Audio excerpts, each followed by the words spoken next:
Hello friends, എനിക്ക് എട്ടിൻ്റെ പണി കിട്ടിയൊരു സംഭവം ഞാൻ നിങ്ങൾക്ക് കാണിച്ചു തരാം. അപ്പോൾ എല്ലാവരും വാ. ഇതാണ് ഞാൻ അത്യാവശ്യം ചില ഡ്രസ്സെല്ലാം മടക്കി വെക്കുന്ന ഒരു തട്ടിൻ്റെ കോലം കണ്ടാരും നോക്കണ്ട. കാരണം വലിച്ചിടുന്നതും മടക്കി വെക്കുന്നതും ഞാനായതുകൊണ്ട് കുറ്റം പറയാൻ ആരുമില്ലല്ലോ. അപ്പം എൻ്റെ പിള്ളേർ ഇവിടെ തിന്നിട്ട് ബാക്കി വെച്ചൊരു മുട്ടായി ഇതിൻ്റെ ഇടയിൽ നിന്ന് രാവിലെ എനിക്ക് കിട്ടി. മുട്ടായി കാണിക്കാൻ പറ്റിയിട്ടില്ല, അത് ഞാൻ എടുത്തങ്ങ് കളഞ്ഞ്. പിന്നെയാണ് എനിക്ക് മനസ്സിലായത് എനിക്കൊരു എട്ടിൻ്റെ പണിയുമായിട്ടാണ് ആ മുട്ടായിയും കൊണ്ട് പിള്ളേർ വന്നത്. കാരണം എന്താണെന്ന് വെച്ചാൽ ഇവിടെ ഞാനൊരു പാൻറ്റ് വെച്ചിട്ടുണ്ട്. ഇതാണ് ആ പാൻറ്റ്. വരൂ, ആ ഉറുമ്പ് എടുത്തു വെച്ച പണിയാണ്. ആ മുട്ടായിൻ്റെ ബാക്കിയും തിന്നിട്ട് പോയ ആ പന്ന നാറി ഉറുമ്പില്ലേ, എൻ്റെ പാൻറ്റും കുറേ തിന്ന്.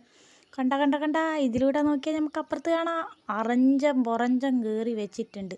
പാൻറ്റ് തന്നെയല്ലേ ഉറുമ്പ് വിചാരിച്ചേ, പൈൻ്റൊന്നല്ലല്ലോ. പടച്ചോനെ, ഇനി ഇതിട്ട് ഞാൻ എങ്ങനെ പുറത്ത് പോകും? ഒന്നുമില്ലെങ്കിൽ ഓനും എൻ്റെ കുടുംബക്കാരും നിൽക്കുന്ന അതേ വീട്ടിൽ